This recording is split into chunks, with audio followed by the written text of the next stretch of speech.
Hey guys, it's Zach Hutchinson, and we are working hard to break the stigma around mental health. Appreciate you joining us today.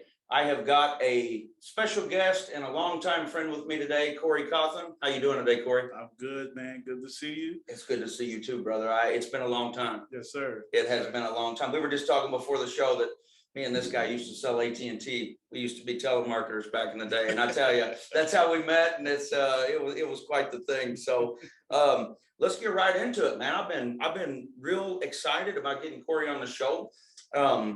First off, I want to have Corey introduce himself and just tell us a little bit about himself, and then we're going to talk about the charity for a minute. Okay. My name's Corey Cawthon. I'm a city employee. Been doing that for a few years now.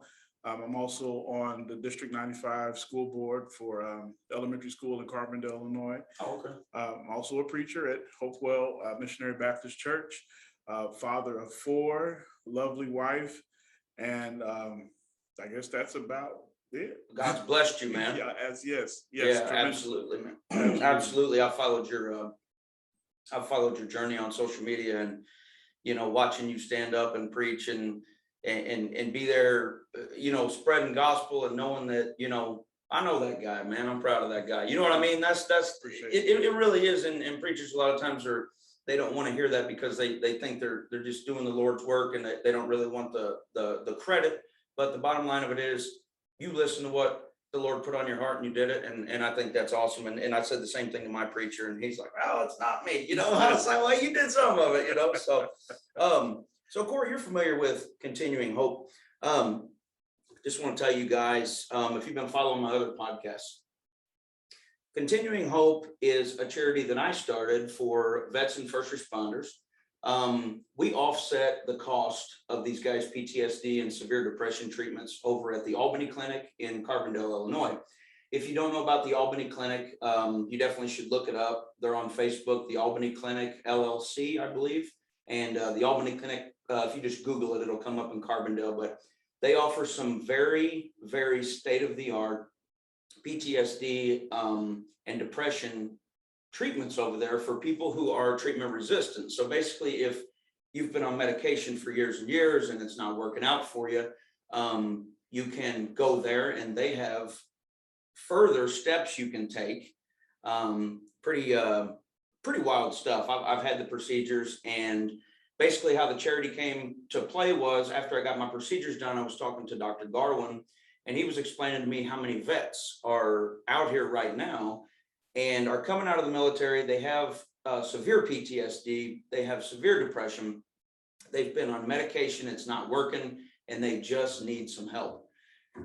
And I was sitting there thinking about the cost of these procedures, and I thought, how are these guys getting out of the military, coming straight home? And a lot of these guys aren't even working yet, and how can they afford it? Man, they can't. A lot of these guys are coming in, they're struggling. They say, hey, I need some help. And then when they find out the price, they find out insurance doesn't cover these procedures, they're lost. They don't know what to do. And I, for one, don't want any of those guys doing something they're going to regret, getting in trouble, turning to drugs or alcohol, self-medicating, any of that sort of thing. So I started Continuing Hope. We offset the cost of those now. So when these guys go and they find out the price, they're like, oh man, I can only pay, $300. Well, we are here to offset that cost, and we are here to help you financially. So obviously, here comes the part where I'm going to ask for donations because we do need donations, guys. And it's not really a laughing matter. I laugh, but we do need donations because wintertime is coming. Holidays are coming. Corey, you know about this. You know where I'm going with this. Oh, yes. Holidays are extremely tough. I mean, I have a hard time during holidays, depression levels, they go sky high during the wintertime. So we do need donations. We need monetary donations, anything for raffles, different things we're doing. We appreciate it all. And I just want to give a special shout out to everybody that's donated already. I really, really appreciate you, and the vets and first responders appreciate you. And we have already started paying for procedures at the Albany Clinic. So big up to you guys. I appreciate it so much. You can check us out at continuinghope.com. And I believe we have it set up now where you can donate right there on the website from a credit card. You can just go there and donate. We're also on Facebook at facebook.com/Continuing Hope Fund. And you can find us on there. There's videos, there's podcasts, there's just different information on there. And I encourage you guys to check that out. So thank you for listening to that. And then we're going to get in with Corey, and he is going to talk a little bit about church and mental health. And how this came up was I messaged Corey, I don't know, it was a couple weeks ago, 3 weeks ago.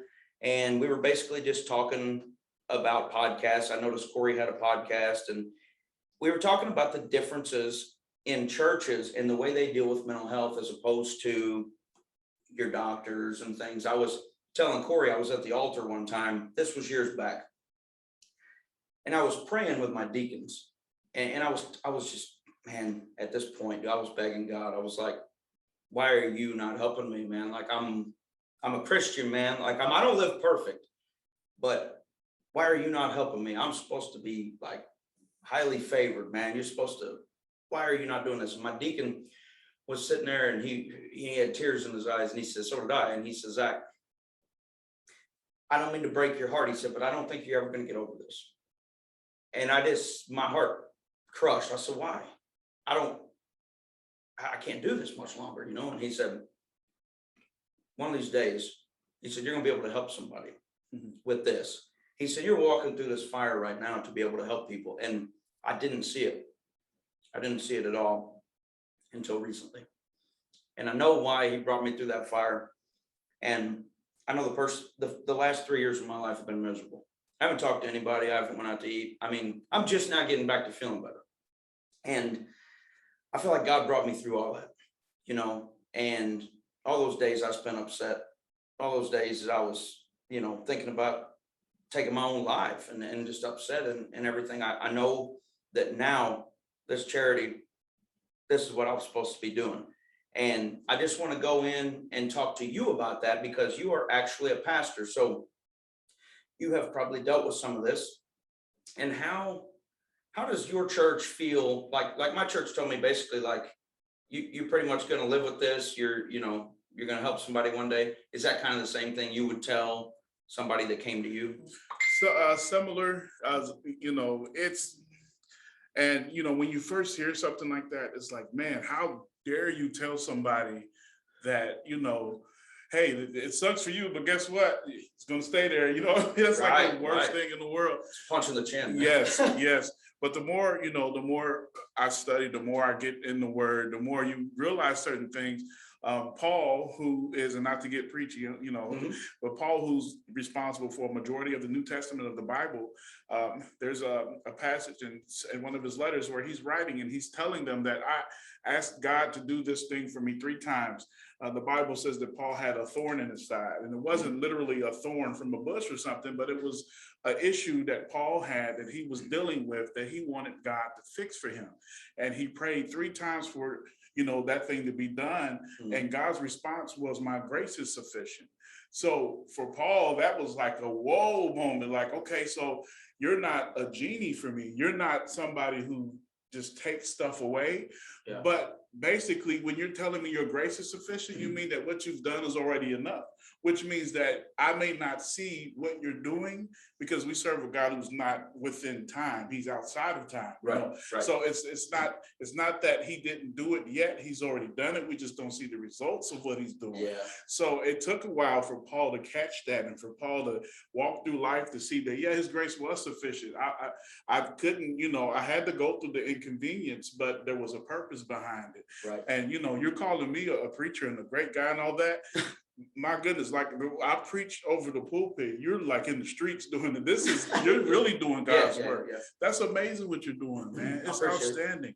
But with us, I'm sorry, I answered the question. No, that's fine, man. When it comes to church growing up, I grew up old school, Church of God in Christ, Mhm. where if you had a problem, it was like pray about it and keep moving. Yeah. And to some that sounds like the right thing to do, the Mhm. right thing to say, because God can do anything. But then to others, especially if you're not explaining exactly what that means, Yeah. you're being dismissive. You're saying, "Oh, I don't care about your problem. Talk to the Lord about it." Right. And hopefully one day it'll work out. Yeah. And I think what you're doing is you're really setting people up to have all of these issues, this backlog of issues, Mhm. that when they're old and they have to, deal with that stuff, they don't know how. Right. I see what you mean.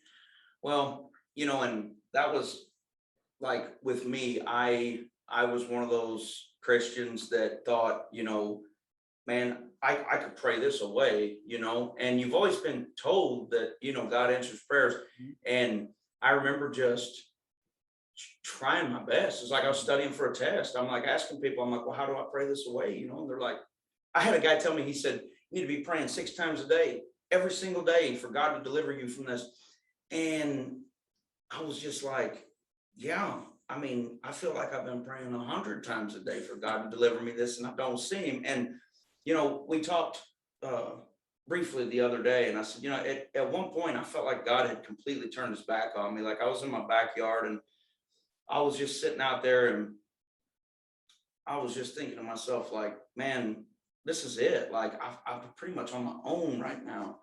And I thought, this is the first time in my life I ever thought God had just up and left me, man. And then, right after that, I started doing those procedures, and I got better over a period of like 3 or 4 months. And I realized that God hadn't left me. He was really putting me in a position to where I could find the right doctors and I could get the right procedures done. Because Corey, I didn't even know this stuff existed. Hey, have you ever heard of ketamine IV infusion or stellate ganglion block? Not until you told me about it.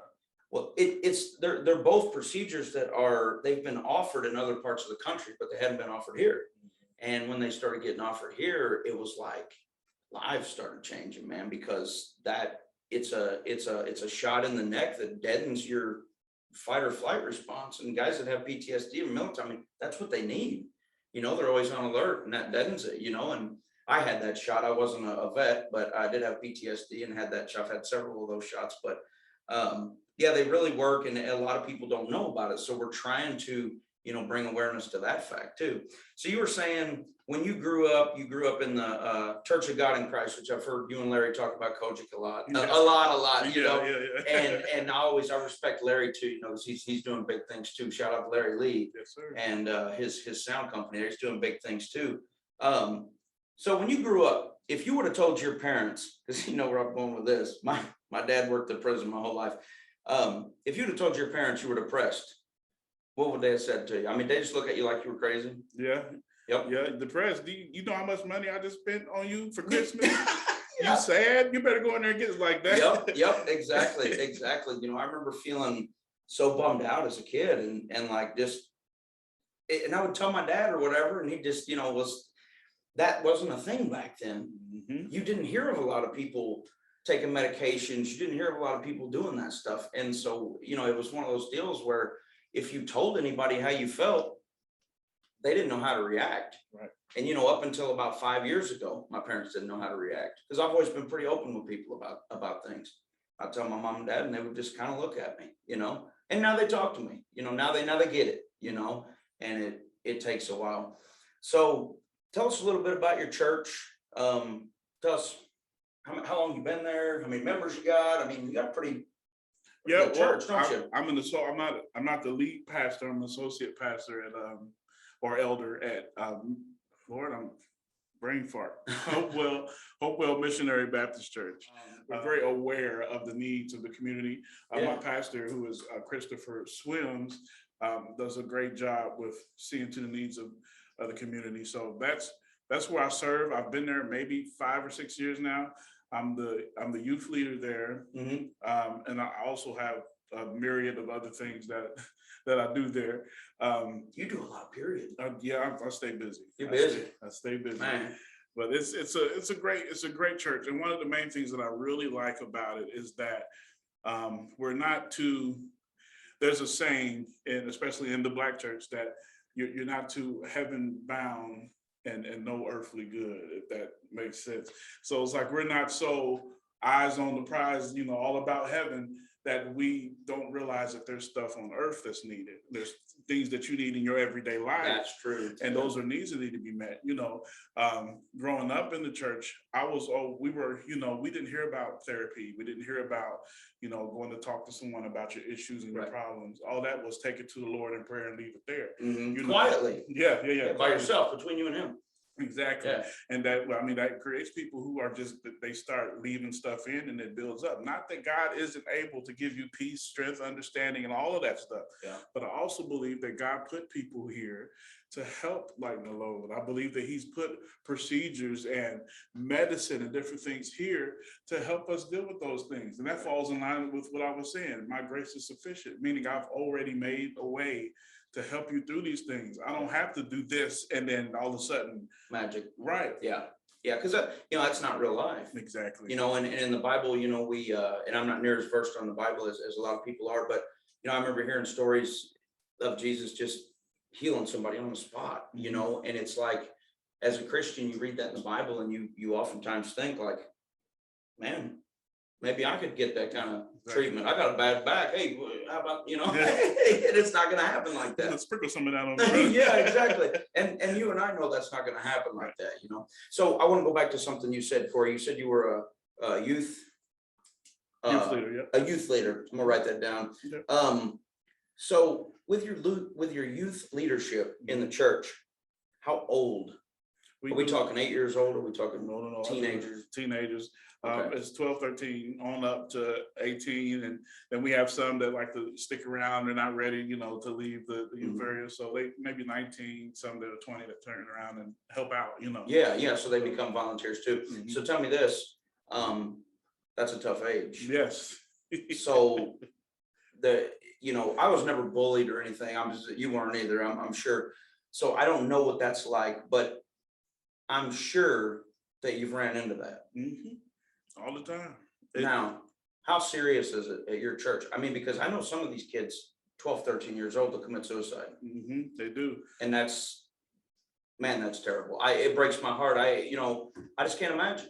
So have you ran into kids that are at that point, and have you been able to mentor them? And we have been fortunate not to have anything get that serious. Mm-hmm. But I like to believe it's because we're catching the signs early. I like to believe it's because, we can tell when someone is bothered and things are going on at school, and we're proactive. We get after it, Hey, let's talk. We had a mentorship program where we had assigned every one of our teens to a young adult who, was going the right path. Again, nobody's perfect, just trying to be like a mentor for them. Exactly. Yeah. And that worked out a lot. We were able to kind of navigate them through life, as complicated as high school and middle school can be, because my Lord, it's nothing like it was when we were coming up. No, what year did you graduate? 2000? 2000. That's what year I graduated. So we've been out of school 21 years this year. And, the difference between then and now, I mean, like you said it, man, I mean, it's night and day. Yes. I mean, I got a nephew that's at the high school, and, he was telling me about this girl that, sent a provocative picture to a guy, and I mean, he had shared it all over the high school, and he was telling me that she was squalling and she was crying, and everybody was basically laughing at her, saying, hey, you sent the picture. Whose fault is that? Is that hers, or is that the people that shared it? Probably shouldn't have been taking those pictures. Yeah. But at the same point, it's a different ball game now, man. You got to watch what you do. You always have to watch what you do. And that one instance of her doing that, whether she made a mistake or not, that one thing destroyed her. You know what I mean? And, he said she's walking around school crying and stuff. Who's to say that girl's not going to go and kill herself, man? So what I'm getting to by saying all that is what you're doing and what your people are doing at your church is awesome, because though that age group, man, I watch my nephew sometimes and I'm just like, man, are you okay? You know what I mean? And I know he is. He's on the soccer team and he does well and stuff, but you said you watch for people. What kind of signs do you tend to notice if one of your youth, you think they're having a hard time at school or something? What do you notice? They just kind of get distant from you? And it's never just one thing. But yeah, distance is a huge sign. They get reserved. We're in group settings, but you're off in the corner by yourself, Yeah, and also acting out. It could be one, yeah. especially if they're not normally, if they normally listen and participate in group activities, but now they're being disruptive. Yeah. Normally it's something going on, Yeah. We dealt with, I had, and just in our community, there's a lot of different issues that will lead to mental issues. Like there's this one kid that we were dealing with who he was showing up to school late. So of course they're automatically, it's just punishment, but it's never, I wonder what's happening. It's always punishment. So of course that he responds to that in anger, but come to find out, he's going home and making dinner for his siblings and making sure that they're washing up and cleaning and that the clothes are clean. So, I mean, he's playing the role of a parent and then getting up, going to, this was middle school, going up and then going to school, so seeing doesn't have an adult figure in. Exactly. So things like that, those things stick out, and it's like, okay, let me attach myself, but not be overbearing. Let them know that I'm here. Let them know that we're, available if you want to talk, anything you need. And of course, if we see anything that needs to be reported, hey, we're mandated to report. Oh, exactly. Yeah, you have to. And those are all good things to watch out for. And going back to what you were saying about the kids having to cook dinner and do that stuff. My wife's a speech therapist and she deals with a lot of that. A lot of kids come to school on Mondays and they haven't ate all weekend, man. The only thing they bake's a bag of Cheetos, man. Well, what would that do to you as you're getting older? Because I tell you, it's going to take your motivation away. Man, who cares? Why would you want to do good? It's like you've raised your sisters as a 10-year-old and you're like, man, it's either going to make you get stuck in that lifestyle forever, or you are going to blow out of those gates the second you're 18 and you're going to make $10 million. You know what I mean? You're going to do, and you see a lot of music artists do that. They grew up that way and they're like, I'm not doing that. I'm getting out of here. And, but I think that's awesome, man, that you're interacting with the kids and that, you're trying to tell them, like you said, that you're here if they need you. I really picked up on that when you said that, because that's how I am. Everybody pretty much knows me as a mental health advocate, I guess you would say, or somebody who's really open to talk about it. I don't care to tell you that I'm depressed. I don't care to tell you that I've had bipolar my whole life. You're not going to judge me. And if you did, I probably don't want to talk to you anyway. You know what I mean? So I've never had an issue with that. But what's funny to me is a lot of times I'll make a post on Facebook or a TikTok, or I'll make something and people start messaging me and saying, hey man, I saw your video, or I saw this, and I've been struggling with that for years, man. And I like how you're so open about it. And I always tell those people the same thing. I tell them, thank you for kind words, because I do appreciate it. But the second thing is, now you know who you can talk to. I'm not going to push on you. I'm not going to hold you down, tell me what's wrong with you. But you've reached out to me now. You've opened that door. So our line of communication is open now. You know what I mean? If you reach out to me, dude, I'm there forever for you. I'm gonna help you forever. And it almost gives me chills talking about it, because I've had so many people reach out to me, man, that I would have never known. Big guys, you know what I mean? Guys that I thought wasn't having no problems, that message me and stuff. And I'm like, you know what? I'm a type A personality. I've always been real confident in myself. It's guys like us that you got to watch out for, because a lot of times we got the biggest issues going on, and that's the truth. That's true. You see these confident people, but you don't see what they do at home. That's true. And I don't know, man. It's a bad cycle to get stuck in. Do you guys do at your church? Do you guys do Easter? Do you guys do different things for Christmas? Tell us a little bit about that. My pastor says Easter is the church's Super Bowl. So yeah, we definitely do that. We're branching out into more of a small group format now, because we're learning. And again, I have to speak from my experience. Yeah. So I'm learning that in the Black church, small groups really isn't a thing.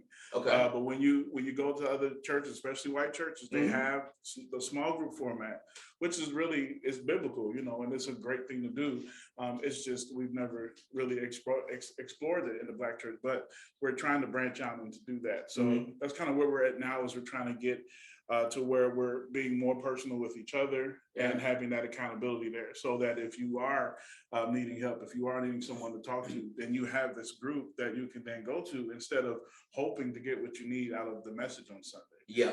And that's really important, because as good as I do, oftentimes you go to church and you feel like that message is directed specifically at you. And sometimes you go and you get nothing out of the message because it's not for you. Right. But if you're in a small group, we have that, and I'm embarrassed to say I haven't been to church in years. I got out of the routine, love God just the same. I decided kids were born and life happened, and I just hadn't got back in the routine. But I know at our church, I go to Pittsburgh Free Will Baptist, and they do small groups, I think a couple times a week, like a Bible study. And man, there have been people come in there and get healed from drug addictions. I mean, there was a guy coming there when I was there that was really bad into meth, man. And he had just quit meth. I mean, he didn't look good at all. And he started coming there and he said, I can't do this. I'm gonna kill myself with these drugs. I got to get out of this.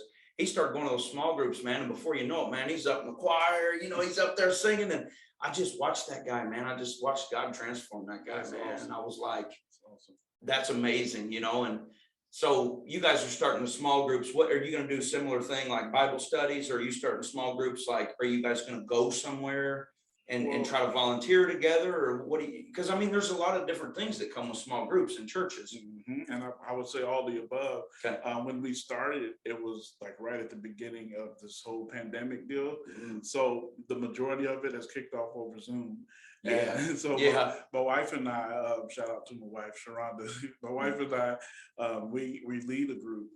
So we started just doing a book, and we did relationship goals was the name of the book. So our thing is more so relationships, whether you're married or single looking to be in a relationship or whatnot. So we have that group of people that come together, and then we can share, the ups, the downs, in and outs, and whatever the topic may be, from that perspective. So now your wife's role as far as your support has been quite a bit different than my wife's role as my support. My wife has watched me go through the worst depression and anger and things like that, and supported me like crazy, man.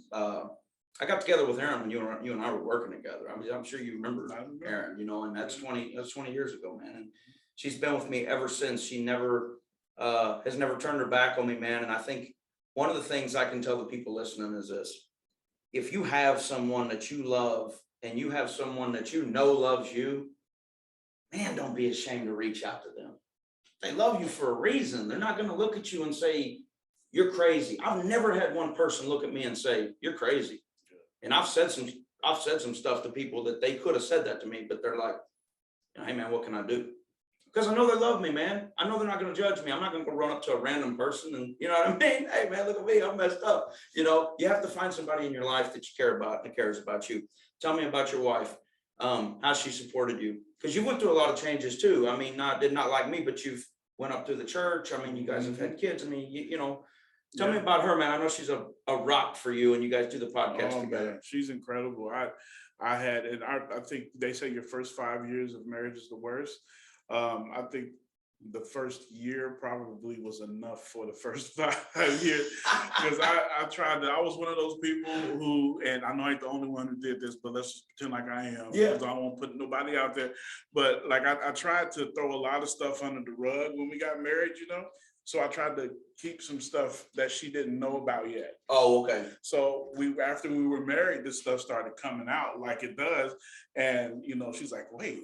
And now we're having to go back and smooth things over. Yep. So that first year, bro, I really did not think we were going to make it. There were some times where I'm like, man, this is terrible, because this is literally the love of my life.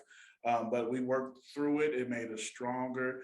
And we're still building on it. And I tell her all the time, our relationship to me is very special, because, I look around, not to say everybody else is messed up, right, but I look around and I just count my blessings, because we really do have a really amazing connection.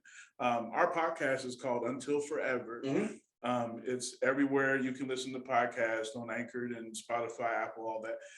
It's Until Forever Podcast. We also have our Facebook page.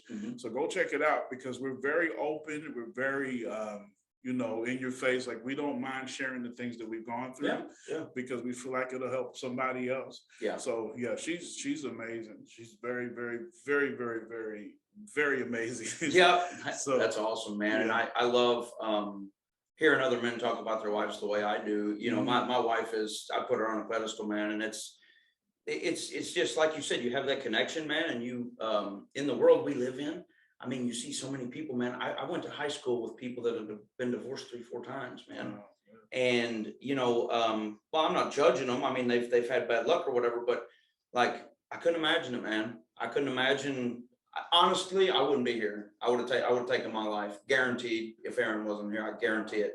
And that's why she'll do anything for her forever. So we are right at about a half hour. I am going to give it to you, and I just want you to tell me a little bit more about your podcast, because I did want to have you on. I watched a couple of your episodes. I thought the Family Matters stuff was hilarious, because I know you guys weren't trying to be funny. You were talking about Steve Urkel and Laura, about how she was blowing him off and stuff. And I was listening to that. Me and my wife were laughing, because it's one of our favorite shows. Family Matters was always one of my favorite shows. And we were listening to that together, and I was laughing. I said, I need to ask Corey more about that on the podcast. So tell me, you said you're kind of in people's face on your podcast, and you talk about different trials and things you guys have been through. Just talk about it for a few minutes, man. Just you got the floor. Okay. I think, well, with that episode, I always, watching it growing up, it's just comedy, you're laughing and it's hilarious.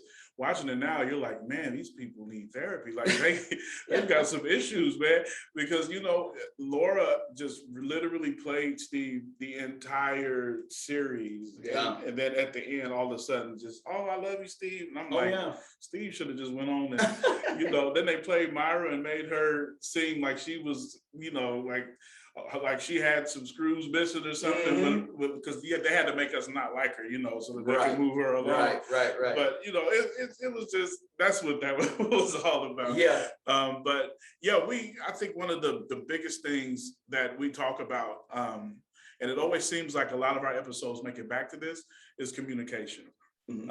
Because I really feel like the lack of communication will destroy everything. And you always have to talk. You always have to leave that door open. You always have to make an effort to make sure that everything that needs to be said has been said.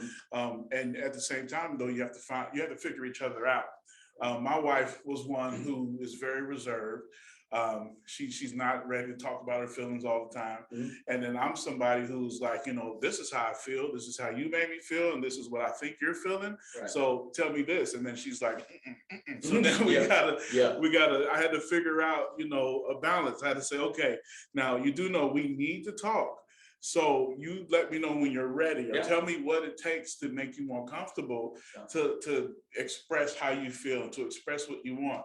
Our very first, I'll never forget this, and I think there's an episode where we talk about this. Our very first argument that we had gotten married. We moved into this apartment in Carbondale on Marion Street. I'll never forget the apartment because it was right next to the railroad tracks. So you heard everything. Yeah, no sleep. Right, exactly. But our very first argument, we were in our room, and I yelled at her, and she jumped up, ran out of the room, ran into our guest room, slammed the door and locked it. Oh, shut down. I said, what is going on here? Like, what happened? And she attributed, what she was used to growing up, not that her parents were, but whenever they argued, and she did not want to go down that road. So she removed herself from the situation, because she thought that where we were going was where they had went. So I had to learn her. I had to say, okay, if I feel like I'm yelling, I need to walk out of the room, because I can never make her feel like that again. And I had to learn that, we have to take our time. We have to approach issues and problems, slowly, if that's what it takes. I have to make sure she's not shutting down. If she does shut down, I have to be able to pull back and be big enough to say, I need to wait because, I'm ready. I want to talk about it now. Yeah, exactly. But sometimes you got to just be patient Yep. and let it happen when it's supposed to happen. So communication is huge. It's huge in relationships. And we have, and we're still figuring it out.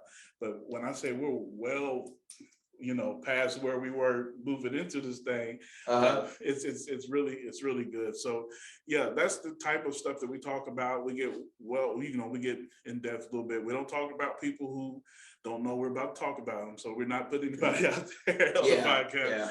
Yeah. But yeah, so right now we finished our first season, and September we'll be back with our second season. And if everything goes the way it's supposed to be, it'll be in our new recording environment. In your new studio. Right. Yeah. So now people won't hear dogs barking and kids running down the street. Yeah. Well, you got to start somewhere. And going back to what you were talking about the communication, and how your wife stormed into the other room and shut the door. Mm-hmm. I remember those days in my early 20s, whenever it seemed like my bipolar was just out of control and my temper was just terrible. And I would throw stuff around the house and stuff. And as I get older, man, it all goes back to mental health, man. How much did that affect my wife? Mm-hmm. How much was my wife's mental health affected? And she doesn't even have a mental health issue. And here I am creating one for her, and so it is all of what you said. I appreciate, because that it all goes into my mission, man. It's even with your buddies. If you did something to make me mad, man, it's not a fight. It's not a fist fight immediately. I mean, it's like everybody thinks that. They think if you disagree with somebody, you got to hate them, and that's not how it is, man. We're adults, you talk about it, and I always try to be conscious of, what kind of example I'm setting for the kids, man. If I'm fuming mad at everybody all the time and stuff like that, man, that's no good for me. It's no good for my kids. It's going to affect ultimately their mental health eventually. Yeah. And I have to be careful with that, man, because I know I have that going on. So I don't want my kids having that, So anything else you got? I don't know. Let me think. We all honestly, I think we all have some mental health things that are going on regardless of the level that it's on. Mm-hmm. And I think it's important that awareness is there. Mm-hmm. And I think that's incredible that's what you're doing. Like, your mission is amazing. I tell you, you got to break that stigma, man. Yes, we have to. Yes. If someone would have told me at APAC that Zach was going to be having issues, there is no way I would have laughed at him. Yeah, man. Like there's no way. You were like the guy, like you were that dude. Like, I promise, you had the truck with the rims on, pickup truck, and I just had the little 96 Cavalier deal. Yeah. And I was like, man, I want to put them rims on my car, man. I want to be like that. We were going to Dillard's and buying the clearance shirts and stuff. Oh yeah, man. That's good times, man. Nobody, you couldn't tell. There's no way I would believe it. So the fact that you're here right now and you're doing this, when I say you're literally doing the Lord's work, you're doing the Lord's work. I appreciate that, man. I appreciate that. And I know you are too. And, it takes people in the community to do that, man. Mm-hmm. And so I'm going to go back to continuinghope.com is the website, facebook.com/continuing hope fund. And you guys can donate right there. We are looking for donations right now. I have a lot of guys waiting. And I appreciate you watching today. And I just want to thank my guest, Corey Cawthon, for being here today. Learned a lot, man. It's been a good show, man. I'm going to have to, you and Sharonda, you have to have me on your show, man. Hey, we would love you. Get in that new studio, make me a seat. I sure will. Brother, I appreciate you coming. Yes, I love you, man.